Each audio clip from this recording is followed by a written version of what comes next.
کمالہ کشف الدجا بجمالہ۔ پاک کو لے کر کے حضور صلی اللہ تعالیٰ علیہ وسلم کی بارگاہ میں پہنچیں گے اور عرض کریں گے کہ تیری سرکار میں لاتا ہے رضا اس کو شفیع، تیری سرکار میں لاتا ہے رضا اس کو شفیع جو میرا غوث ہے اور لاڈلا بیٹا۔ نعرہ تکبیر، نعرہ رسالت، اپنے غوث الورا علماء اہل سنت، نعرہ تکبیر، نعرہ رسالت، یا رسول اللہ، ماشاءاللہ بہت خوش۔ تیری سرکار میں لاتا ہے رضا اس کو شفیع جو میرا غوث ہے اور لاڈلا بیٹا تیرا۔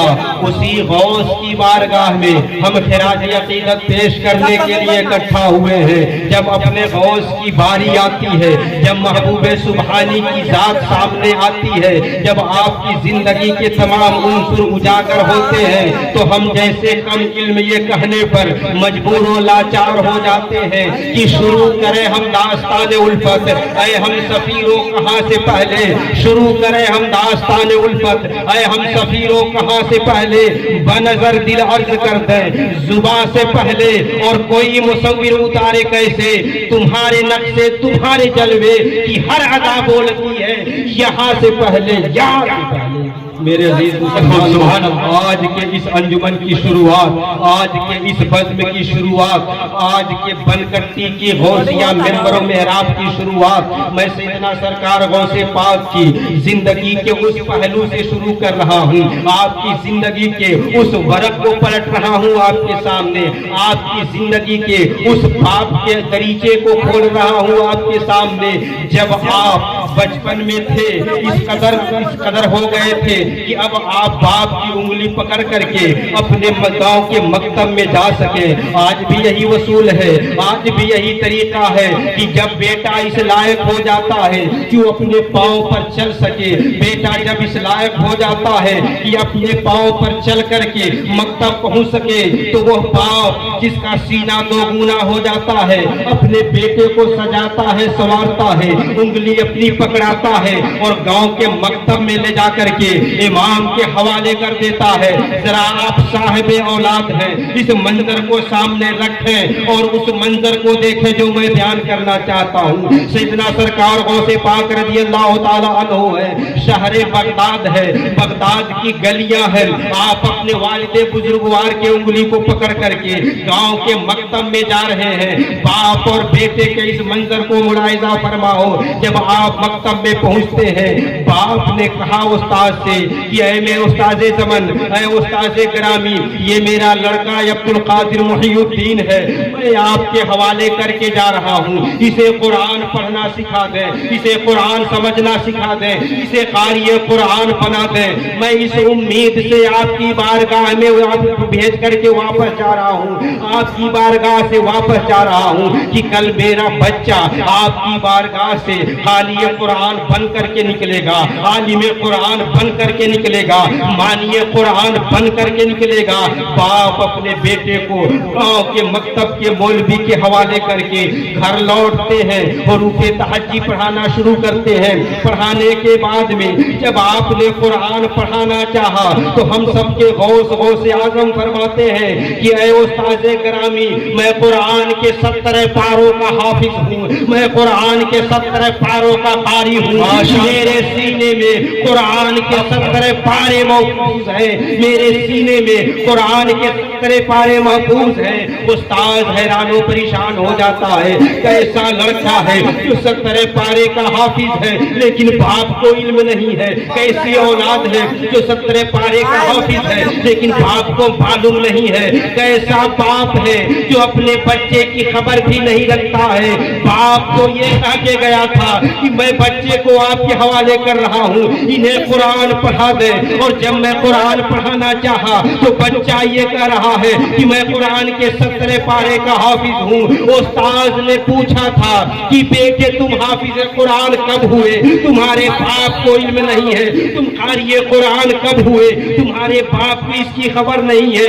سیدنا سرکار غوث پاک نے جو جواب دیا تھا میرے عزیز مسلمانوں، بنکٹی کے باغیرت مسلمانوں، میری ماں اور بہنوں بیٹھی ہو سن لو، جو بچے نے جواب دیا تھا وہی بچہ اگر تمہارا جواب دے دے تو جشن غوثیہ میں بیٹھنا، جشن غوثیہ منانا، دامے در میں قدم سخن حصہ لینا سب وصول ہو جائے گا اور ہم سب کے لیے یہ ذریعے نجات بن جائے گا۔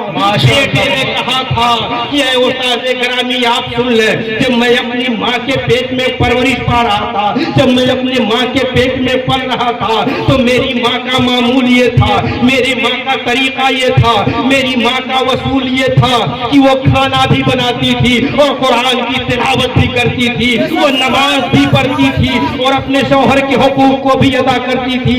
میری ماں کا وصول یہ تھا کہ اس کی صبح اگر گزرتی تھی تو قرآن کی تلاوت سے، شام ہوتی تھی تو قرآن کی تلاوت سے اللہ نے مجھے وہ قوت و طاقت عطا فرمایا تھا کہ میں اپنی ماں کے پیٹ میں پرورش پا رہا تھا، میں اپنی ماں کے شکن میں پل رہا تھا، میری ماں قرآن کی تلاوت کرتی تھی اور میں اسے سن کر کے اپنے ذہن و دل و دماغ میں محفوظ کر لیتا تھا،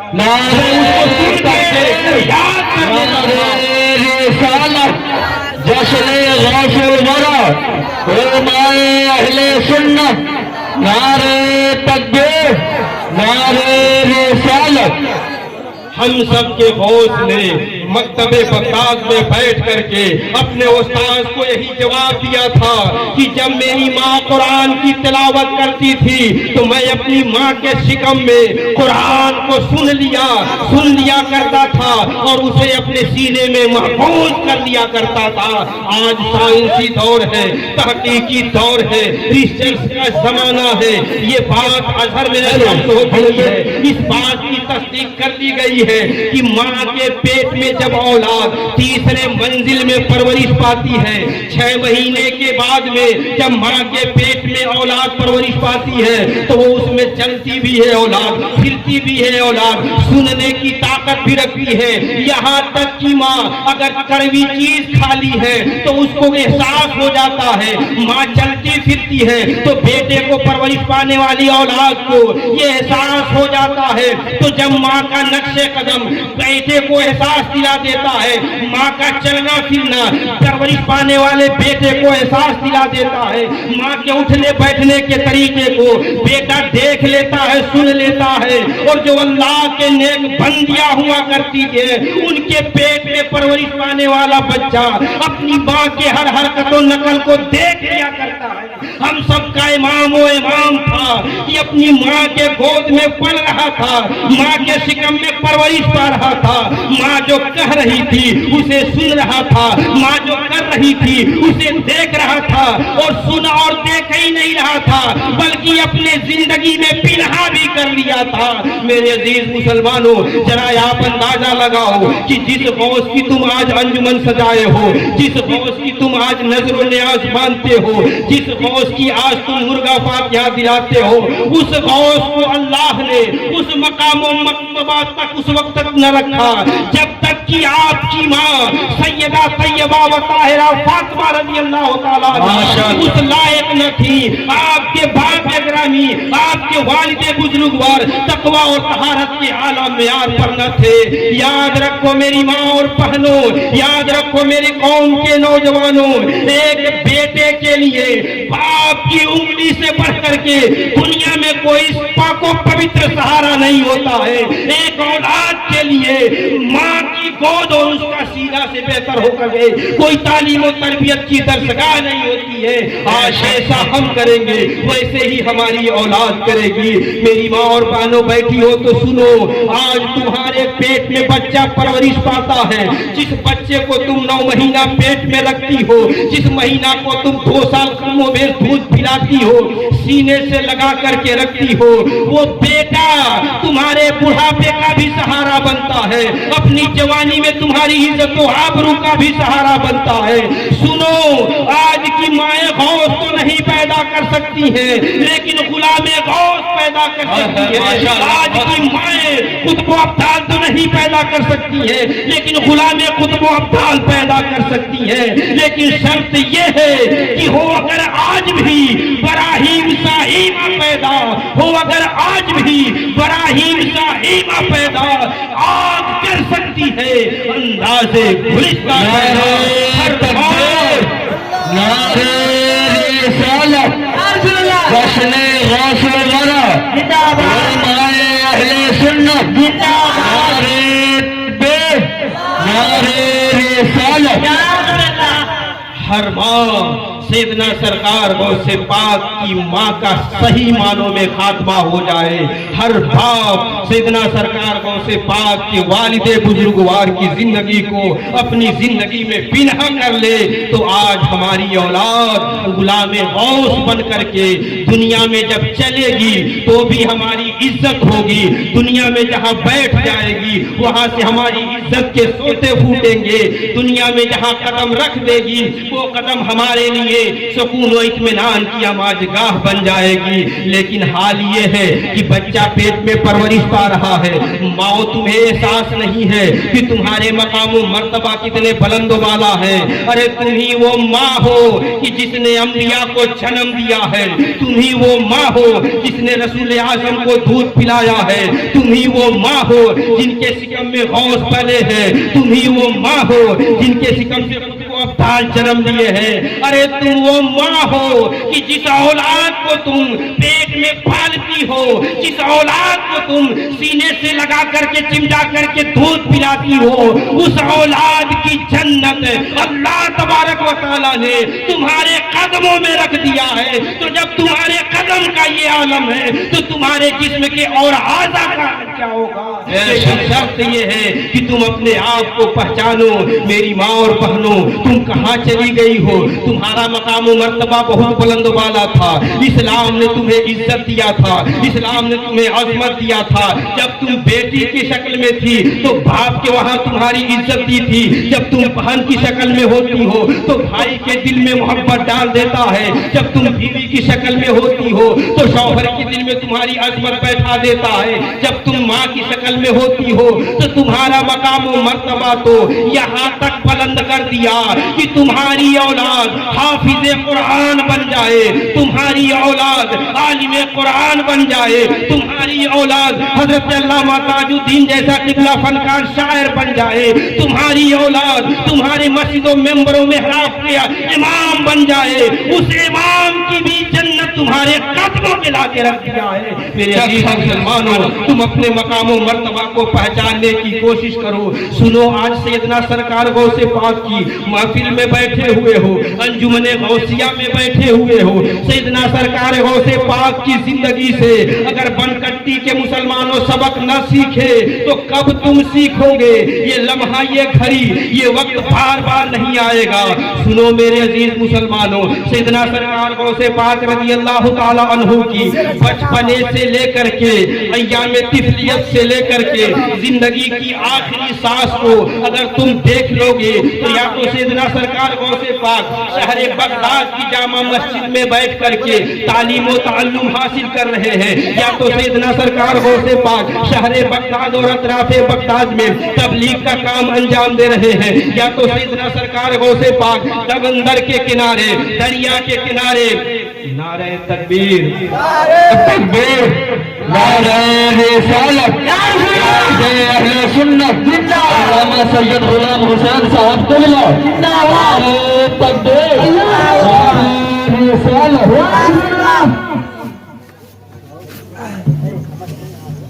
ارے بھائی بیٹھ جاؤ.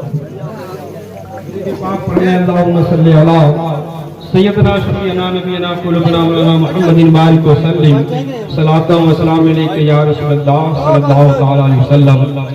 حضرات، آپ اپنے ماتھے کی نگاہوں سے دیکھ رہے ہیں کہ ممبر غوثیت پر حضور سید غلام حسین صاحب قبلہ کی آمد ہوئی ہے۔ ہم سب کے لیے، خاص طور سے بنکٹی کے لیے آپ کی آمد باعث صد افتخار ہے۔ میرے عزیز مسلمانوں،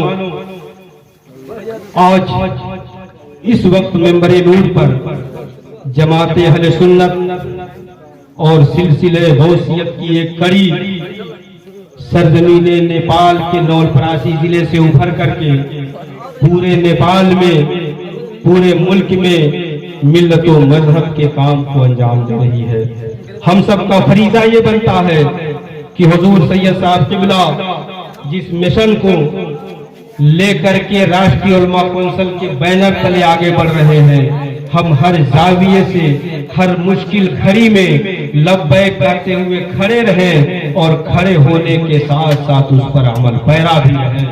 میرے عزیز مسلمانوں، جب بات آتی ہے سادات کرام کی، جب بات آتی ہے آل رسول کی، جب بات آتی ہے مصطفیٰ جان رحمت کے گلشن فاطمی کی، جب بات آتی ہے سیدنا سرکار غوث پاک رضی اللہ تعالیٰ عنہ کے نسل مقدس کی، تو دنیا میں تمام لوگوں نے آل رسول سے محبت کیا ہے، تمام مسلمانوں نے آل رسول سے عقیدت رکھا ہے، تمام مسلمانوں نے آل رسول کے قدموں میں اپنی زندگی کو جھکا دیا ہے۔ لیکن ہم سب کے امام اعلیٰ حضرت فاضل بریلوی رضی اللہ تعالیٰ عنہ نے جو مناجات میں ہمیں آل رسول کے تعلق سے بتایا ہے، ذرا اسے بھی ملاحظہ فرماتے چلو۔ سیدنا سرکار اعلیٰ حضرت فرماتے ہیں کہ دو جہاں میں خادم آل رسول اللہ کر، دو جہاں میں خادم آل رسول اللہ کر، حضرت آل رسول مقتدا کے واسطے جو اسی کی ایک کڑی ہے جو ہمارے اور آپ کے درمیان تشریف فرما۔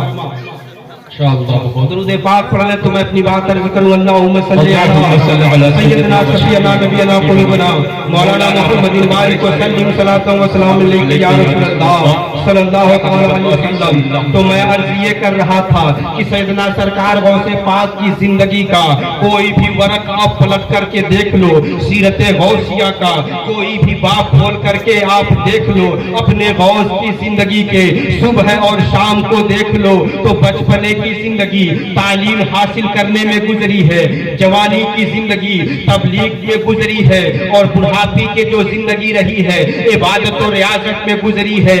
آپ کے تعلیم کے پڑھنے پڑھانے کا شوق دیکھنا چاہتے ہو تو مسلمانوں ایک تاریخ یہ بھی ملتا ہے کہ آپ دریائے دجلہ کا پانی پی کر کے اور دریا کے کنارے بسے ہوئے جنگلات کے پھول اور پتوں کو کھا کر کے 1-2 سال تک نہیں، مسلسل کئی سال تک اپنی نفس کو مارتے رہے، بھوک و پیاس کو برداشت کرتے رہے، لیکن جب تک اپنے سینے کو تعلیمات مصطفیٰ کا گنجینہ نہیں بنا لیا ہے تب تک اپنی زندگی سے باہر نہ آئے ہیں۔ تعلیم غوث اعظم آپ دیکھنا چاہتے ہو تو شہر بغداد اور اطراف بغداد کا عالم یہ تھا کہ آپ جس انجمن میں بیٹھتے، جس محفل میں بیٹھتے، تا حد نکاح سناٹا چھا جاتا، اور مصطفیٰ جان رحمت کی تعلیم و تعلم کو عام کرنے کے لیے پوری زندگی آپ نے صرف کر دیا۔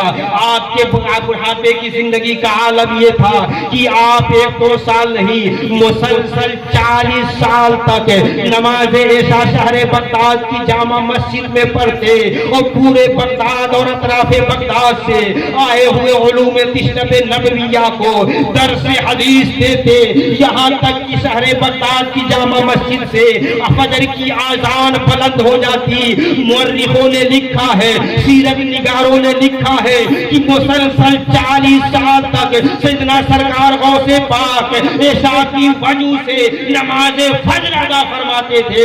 میرے عزیز مسلمانوں، اس صدی کا سب سے بڑا انقلاب، اس صدی کی سب سے بڑا نعرہ، اس صدی کا سب سے بڑا فکر شہر بغداد کے تربت غوثیہ سے یہی مل رہا ہے کہ سنو میرے بنکٹی کے مسلمانوں، آرزو ہے یہی یہی تعلیم قرآن عام ہو جائے، آرزو ہے یہی تعلیم قرآن عام ہو جائے کہ ہر پرچم سے اونچا پرچم اسلام ہو جائے، کہ ہر پرچم سے اونچا پرچم اسلام ہو جائے۔ سیدنا سرکار غوث پاک کی زندگی کا کوئی بھی لمحہ، زندگی کی کوئی بھی گھڑی، زندگی کی کوئی بھی ساعت ایسی نہ گزری ہے کہ آپ قرآن پڑھنے اور قرآن پڑھانے کا کام انجام نہ دیا ہو۔ کوئی ایسا وقت نہیں گزرا ہے، کوئی ایسی صبح طلوع نہیں ہوئی ہے کہ آپ علم حدیث سیکھنے اور سکھانے میں نہ گزرا ہو۔ آپ کی زندگی کا کوئی دن اور رات ایسا نہ گزرا ہے کہ تفسیر علوم پڑھنے اور پڑھانے میں آپ نے نہ صرف کیا ہو۔ سنو میرے عزیز مسلمانوں، ہم جب جس وقت بارگاہ حضور حافظ ملت میں باغ فردوس الجامعۃ الاشرفیہ میں زیر تعلیم تھے تو سرکار استاد گرامی مفتی جلال الدین صاحب قبلہ علیہ رحمت و رضوان اپنی زندگی کا ایک واقعہ بیان فرماتے ہیں۔ آپ فرماتے ہیں کہ جس سال میں بحیثیت استاد الجامعۃ الاشرفیہ میں مقرر ہوا تھا، اسی سال تاجدار اہل سنت شہزادہ سرکار اعلی حضرت مظہر غوثیت حضور کی اعظم ہند علیہ رحمت و رضوان کی آمد ہوئی تھی۔ ہم سب آپ سے مرید ہوئے تھے، آپ کے ہاتھ پر بیعت ہوئے تھے۔ آپ نے بیعت کرنے کے بعد میں فرمایا تھا کہ تم سنت غوثیہ پہ عمل کرتے رہنا۔ سرکار نے فرمایا تھا کہ سنت غوثیہ پہ عمل کرتے رہنا۔ مفتی جلال الدین صاحب قبلہ نے پوچھا تھا کہ حضور والا سنت غوثیہ تو بہت ساری ہے، سب پر ہمارا عمل ہے، لیکن کون سی ایسی سنت ہے جس کی آپ تاکید فرما رہے ہیں؟ کون سی ایسی ممتاز سنت ہے جس پر عمل کرنے کی تاکید فرما رہے ہیں؟ کون سی ایسی سنت ہے جس پر عمل کرنے کے لیے باغ فردوس الجامعۃ الاشرفیہ میں آپ ارشاد فرما رہے ہیں؟ تو سرکار مفتی اعظم ہند نے فرمایا تھا کہ تم حضور حافظ ملت کے زیر سایہ ہو اور سنت غوثیہ نہیں جانتے ہو۔ ارے سنت غوثیہ یہ ہے کہ میرے غوث کی سنت یہ ہے کہ پوری زندگی آپ نے پڑھا ہے اور پڑھایا ہے، پوری زندگی قرآن سیکھا ہے اور سکھایا ہے، پوری زندگی شریعت مصطفیٰ کو کام کیا ہے اور عمل کر کے دکھایا ہے، پوری زندگی علم حدیث کو حاصل کیا ہے اور لوگوں تک پہنچایا ہے۔ یہی سنت غوثیہ ہے کہ تم پڑھو بھی اور اپنی زندگی کی آخری سانس تک پڑھاؤ۔ ماشاءاللہ، نعرہ تکبیر، نعرہ رسالت، جشن غوث الورا، علماء اہل سنت، نعرہ تکبیر، نعرہ رسالت، یا رسول اللہ۔ سنو بنکٹی کے باغیرت مسلمانوں، تم جلوس غوثیہ نکال رہے ہو، یہ بڑی اچھی بات ہے۔ اپنے گھر کے دروازے پر سرکار غوث پاک کے علم کو بلند کر رہے ہو، بڑی اچھی بات ہے۔ ماہ ربیع الغوث میں حضرت سیدنا سرکار غوث پاک کی نظر و نیاز دلا رہے ہو، بڑی اچھی بات ہے۔ اپنے بچوں کو یہ نعرہ سکھا رہے ہو، نعرہ قادری، بڑی اچھی بات ہے۔ سنو میرے عزیز مسلمانوں، سنو بنکٹی کے مسلمانوں، ہر صبح نماز فجر کے بعد اپنے گاؤں کی جامع مسجد سے تم یہ سلام پڑھ رہے ہو، بڑی اچھی بات ہے۔ لیکن اس سے کہیں اچھی بات یہ ہے کہ سیدنا سرکار غوث پاک کے چاہنے والوں، سیدنا سرکار غوث پاک کے دیوانوں، سیدنا سرکار غوث پاک کے نعرہ لگانے والوں، اگر تم نے اپنے بچوں کو قرآن نہیں پڑھایا، تم نے اپنے بچوں کو قرآن کی تعلیم نہیں دیا، تمہارے بچے قرآن کی تعلیم سے دور رہے، تو نہ تمہارا یہ حق ہے کہ سیدنا سرکار غوث پاک کی نظر و نیاز دلاؤ، نہ تمہارا یہ حق بنتا ہے کہ تم نعرہ لگاؤ۔ سیدنا سرکار غوث پاک کے سچے مرید ہو، سچے ماننے والے ہو، سچے جاننے والے ہو، تو سنت غوثیہ پر عمل کرتے ہوئے آج کی محفل کا یہی پیغام ہوگا، آج کی محفل کی یہی خاص بات ہوگی کہ آرزو ہے یہی تعلیم قرآن ہو جائے کہ ہر پرچم سے اونچا پرچم اسلام ہو جائے. آج پنکٹی کا ہر مسلمان، پنکٹی کا ہر نوجوان ایک ہاتھ میں نعرے غوثیہ ہو اور دوسرے ہاتھ میں قرآن ہو اور مکتب کا راستہ ہو، تب تو تم پر فیضان غوثیہ برسے گا. جب غوث اعظم کی زندگی کو اپنی زندگی میں پنہا کر لو گے. میرے عزیز مسلمانوں، بزم غوثیہ ہے، بڑی اچھی بات ہے. دارالعلوم غوثیہ ہے، بڑی اچھی بات ہے. ہمارے مکان کا نام غوثیہ منزل ہے، بڑی اچھی بات ہے. ہماری مسجد جامع مسجد غوثیہ جامع مسجد ہے، بڑی اچھی بات ہے. لیکن اگر ہماری کوئی بہن، ہماری کوئی بیٹی، ہماری کوئی ماں، ہمارا کوئی بھائی، ہمارا کوئی باپ قرآن کی تعلیم سے دور ہے، قرآن پڑھنے پڑھانے کا شوق نہیں رکھتا ہے، تو زندگی تو ہو سکتی ہے لیکن اچھی نہیں ہو سکتی ہے. تم غلام تو ہو سکتے ہو، غلام غوث نہیں ہو سکتے ہو. میرے عزیز مسلمانوں، پڑھنے پڑھانے کا کام کرو، لکھنے لکھانے کا کام کرو. سیدنا سرکار غوث پاک کی سنتوں میں سے ایک سنت یہ بھی ہے. میرے عزیز مسلمانوں، درود پاک پڑھ لو تو میں کچھ اور کرتا چلوں. اللہم صلی علی سیدنا شفیعنا نبینا قلوبنا محمد بارک وسلم صلاۃ و سلام علیک یا رسول اللہ صلی اللہ تعالی علیہ وسلم.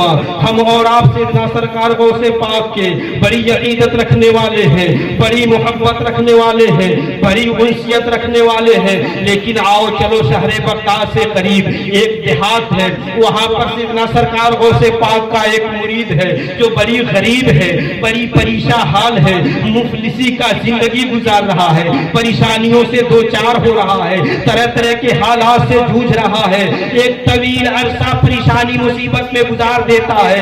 مانن خیال پیدا آتا ہے. ایک روز بیوی اس کی کہتی ہے کہ ہم لوگ اس غوث کے مرید ہیں، ہم لوگ اس پیر کے مرید ہیں جن کو دستگیر کہا جاتا ہے، جن کو دستگیر کہا جاتا ہے، جن کو مشکل کشا کہا جاتا ہے. آپ شہر بغداد جائیں، پیر و مرشد کی بارگاہ میں سلام عرض کریں اور اپنی پریشانی بیان کریں، اپنی مصیبت بیان کریں، دکھ کے مارے ہوئے جملے کو سنائیں. یہ سوچتے سوچتے صبح ہو جاتی ہے. صبح جب وہ نیند سے بیدار ہوتا ہے، تیاری بنا لیتا ہے، شہر بغداد پہنچتا ہے.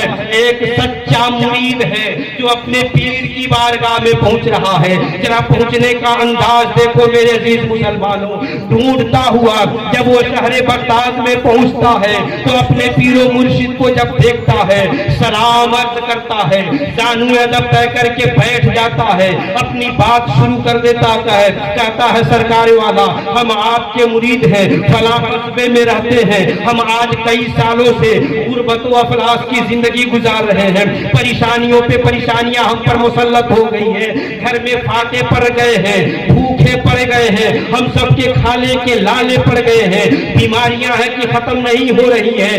اے میرے پیر و مرشد، ہم آپ کی بارگاہ میں بڑی امید لے کر کے آئے ہیں، ہم آپ کی بارگاہ میں بڑی آرزو لے کر کے آئے ہیں، ہم آپ کی بارگاہ میں بڑی تمنا لے کر کے آئے ہیں. ہمارے لیے کوئی دعا فرما دیجئے، ہمارے لیے کوئی نسخہ عطا فرما دیجئے، ہمارے لیے کوئی تعویذ عطا فرما دیجئے. میں نے سنا ہے کہ آپ مشکل کشا ہیں، آپ دستگیر ہیں، آپ پریشانیوں کو حل کرنے والے ہیں، آپ کی دعا رد نہیں کی جاتی ہے. آپ ہمارے لیے کچھ ایسا کر دیں کہ جس کی وجہ سے ہمارے گھر سے بیماریاں ختم ہو جائیں، جس کی وجہ سے ہمارے گھر سے پریشانیاں ختم ہو جائے، جس کی وجہ سے ہماری غربت و افلاس کی زندگی ختم ہو جائے. سیدنا سرکار غوث پاک رضی اللہ تعالی عنہ ہے، کوئی تعویذ عطا نہیں فرماتے ہیں، کوئی نسخہ نہیں بتاتے ہیں، بلکہ فرماتے ہیں کہ اے میرے مرید، جا گھر واپس چلا جا اور اپنے گھر کے دروازے پر پردے کا انتظام کر دینا، اپنے گھر کے دروازے پر پردے کا اہتمام کر دینا. وہ سچا مرید تھا.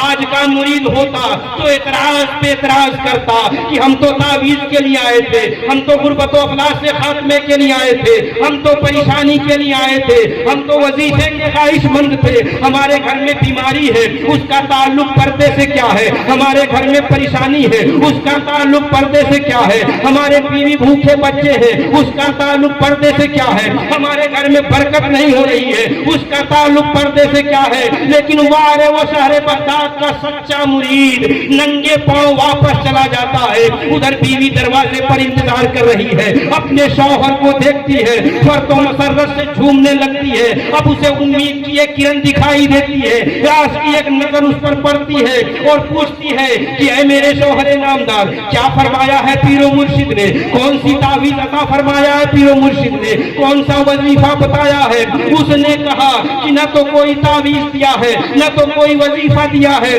بلکہ صرف اتنا کہا ہے کہ اے میرے مرید جا گھر واپس چلا جا اور اپنے گھر کے دروازے پر پردے کا انتظام کر دے۔ میں واپس چلا آیا، بیوی کہتی ہے کہ ایک اور مصیبت کھڑی ہو گئی، لیکن چلو پیر و مرشد کا حکم ہے، گھر میں کچھ اور تو نہیں ہے پردہ بنانے کے لیے، لیکن میں نے ایک چادر چھپا کر کے رکھی ہے جو مہمان کے آنے پر نکالتی تھی، مہمانوں کی عزت و حوصلہ افزائی کے لیے اس چادر کو بچھاتی تھی، اسی چادر کو پردہ بناتے ہیں اور گھر کے دروازے پر لٹکا دیتے ہیں۔ گھر کے دروازے پر اس چادر کو پردہ بنا کر کے لٹکا دیا گیا۔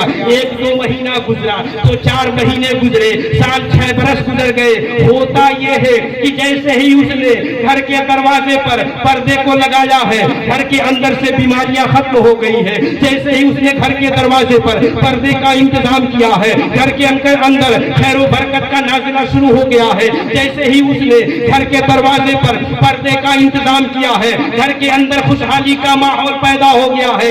ایک زمانہ جب گزر جاتا ہے تو بیوی کہتی ہے کہ ہم پریشان تھے، ہم مصیبتوں میں گھرے ہوئے تھے، ہماری پریشانی ختم ہو گئی، ہماری مصیبت دور ہو گئی، جاؤ اپنے پیر کی بارگاہ میں نظر و نیاز پیش کر دینا اور گھر کے حالات بتا دینا۔ وہ شہر بغداد کا رخ کرتا ہے، شہر بغداد کا رخ کرتا ہے۔ شہر بغداد میں جب اپنے پیر و مرشد کی بارگاہ میں پیرے پیرا میرے میرا سیدنا شیخ عبد القادر کی بارگاہ میں پہنچتا ہے، سلام عرض کرتا ہے، زانوی ادب طے کرتا ہے، نظر و نیاز دیتا ہے اور اپنے گھر کی ساری کیفیت بتا دیتا ہے، ساری پوزیشن بتا دیتا ہے۔ سیدنا سرکار غوث پاک مسکراتے ہیں، جب اس کو اجازت لے کر کے جانا چاہتا ہے، اجازت مل جاتی ہے، چلتے چلاتے کہتا ہے کہ اے میرے پیر و مرشد، اے میرے قطب ربانی، اے بارگاہ محبوب غوثیت، آپ بتائیں کہ جب میں آیا تھا تو بیماری کی بات کہا تھا، جب میں آیا تھا تو اپنی پریشانی کو بیان کیا تھا،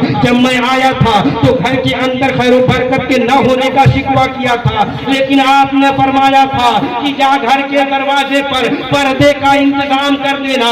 میں نے پردے کا جب انتظام کر دیا ہے تو یہ ہماری ساری پریشانیاں دور ہو گئی ہے، ہماری یہ ساری مصیبتیں دور ہو گئی ہے۔ آخر ان پریشانیوں ان مصیبتوں کا تعلق گھر کے دروازے پر پردے سے کیا ہے؟ یہ معمہ نہ اس وقت سمجھ میں آیا تھا نہ آج سمجھ میں آیا ہے۔ ایک لاچار مجبور مرید اپنے پیر سے پوچھ رہا ہے، سنو پیر بنکٹی کے مسلمانوں، ہم سب بھی کسی نہ کسی پیر کے مرید ہیں۔ وہ بھی مرید تھا اپنے پیر کا۔ مرید پوچھتا ہے، سیدنا سرکار غوث پاک فرماتے ہیں کہ اے میرے مرید تو جاننا چاہتا ہے تو سن لے۔ اے میرے عزیز مسلمانوں، بنکٹی کے لوگوں سنو، وہی میں آپ کو بتانا چاہتا ہوں جو سیدنا سرکار غوث پاک نے اپنے مرید کو بتایا تھا، وہی میں آپ کو بتانا چاہتا ہوں۔ اور جس طرح مرید نے عمل کیا تھا وہی عمل اگر بنکٹی کے مسلمانوں نے کر لیا تو مولانا عابد کی یہ ساری کوشش کامیاب ہو جائے گی اور ہم سب کا بزم انجمن غوثیہ رچانا سجانا سنوارنا بسانا سب وصول ہو جائے گا۔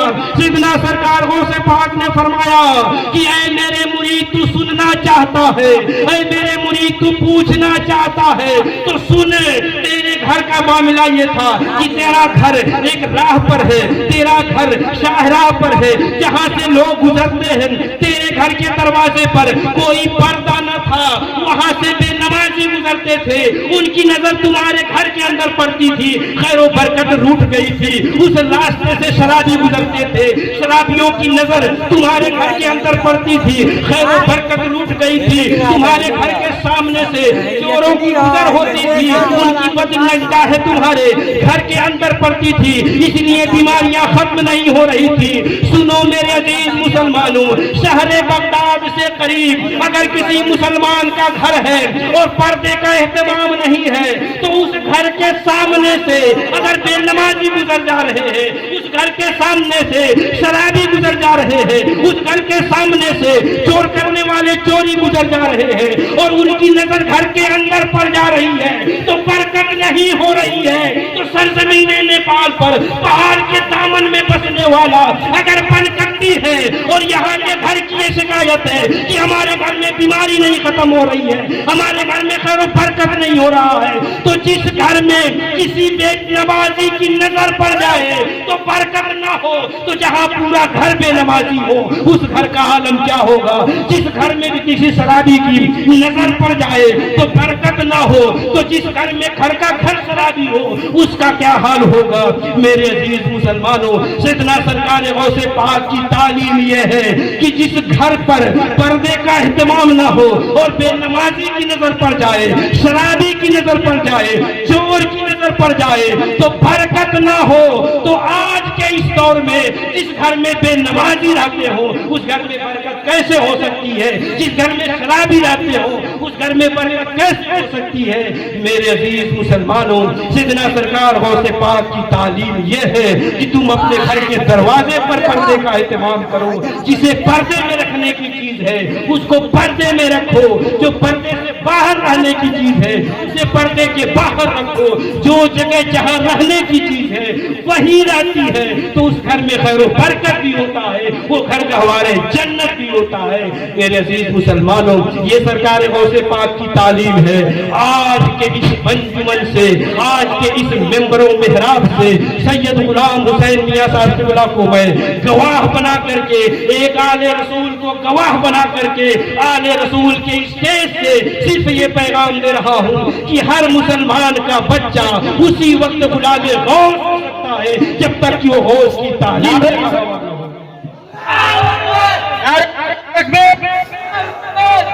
نعرہ تکبیر، نعرہ تکبیر، نعرہ رسالت، نعرہ رسالت، جشن غوث الورا، جشن غوث الورا، مسلک اعلی حضرت، علماء اہل سنت، نعرہ تکبیر، نعرہ رسالت۔ میرے عزیز مسلمانوں، آج کے اس انجمن سے، آج کے اس بزم سے یہی میں پیغام دے کر کے جا رہا ہوں کہ بنکٹی کے مسلمانوں اپنے بچوں کو تعلیم کے زیور سے آراستہ و پیراستہ کرو اور اپنے بیوی بچوں کو پردے کے اندر رکھو، پردے کا اہتمام کرو، یہی تعلیم غوثیہ ہے، یہی مقصد غوثیت ہے۔ سنو میرے عزیز مسلمانوں، اللہ کا احسان ہم پر اتنا ہے، اس کے انعام و اکرامات ہم پر اتنے ہیں کہ ہم اسے گن نہیں سکتے ہیں، شمار نہیں کر سکتے ہیں، لیکن اللہ نے ہمیں اگر عطا کرنا چاہا ہے تو رسول دیا ہے، تو رسول اعظم عطا فرمایا ہے۔ اللہ نے ہمیں امام عطا فرمایا ہے تو امام اعظم عطا فرمایا ہے۔ اللہ نے ہمیں غوث عطا فرمایا ہے تو غوث اعظم عطا فرمایا ہے۔ اللہ نے ہمیں مجدد عطا فرمایا ہے تو مجدد اعظم عطا فرمایا ہے۔ اللہ عام ہو جائے۔ استغفر اللہ ربی من کل ذنب و اتوب الیہ۔ السلام علیکم۔